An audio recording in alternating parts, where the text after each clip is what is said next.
Assalamualaikum abokina yanzu ina jami'a ta wato jami'ar koyon harsuna waje ta Beijing.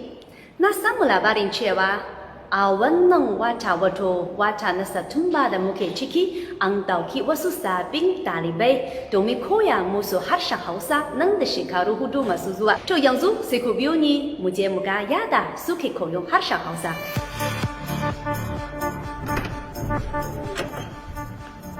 Assalamualaikum. Ya karatu? Madala. Sunana Kabiru. Sunana Yahaya. Sunana Yarima. Sunana Farida. Sunana Nafisa. Sunana Hamza. Sunana Faruk. Sunana Tijani. Sunana Asma'u. Sunana Yasmin. Sunana Shukriya. Sunana Bashir.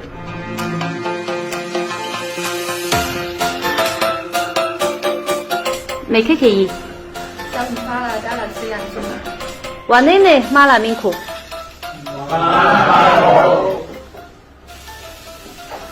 Assalamualaikum, ni ne Ago. Yaya kuke kuna lafiya? Lafiya lau. Yanzu muna da ɗalibai guda 16, mata 8 kuma mata 8. A cikin shekaru 4 masu zuwa, za mu ci gaba da koyon kamar harshen Hausa, wanda ma suna kunshe da fannoni daban-daban, kamar Hausa ta baka, a rubuce-rubuce na harshen Hausa, a aikin fassara da kuma da sauransu. Amma kamar yadda muka yi karatu a kasar Najeriya, za mu yi shi ne musamman ma a fannoni guda 3. Na farko shi ne harshen Hausa, na biyu al'adun Hausa, na 3 adabin Hausa. Ni ma ina fata dukkan ɗalibai za su ci mana kwaliya a biya kuɗinsa. Na gode. wane ne? Ni Yakubu ne, kai fa, ni Audu ne. Wace ce ita? Ita Kande ce.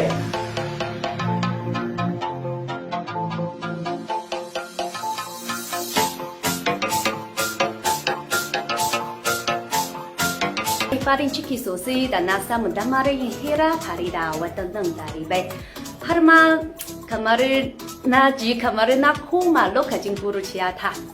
A nan ina fatan za su iyakacin ƙoƙarinsu wajen koyon harshen Hausa da ma al'adun Hausawa, ta yada za su bayar da gudumawarsu ga sada zumunta da ma ƙara fahimtar da ke tsakanin Sinawa da Hausawa. Allah ya ba su basira, Allah ya ɗaukaka harshen Hausa da ma al'adun Hausawa. Amin. 开始。Ina muka dosare mene ne ya gunsa. Adukia da montara muna izaka. Ina muka sarene Adukia da montara muna izaka.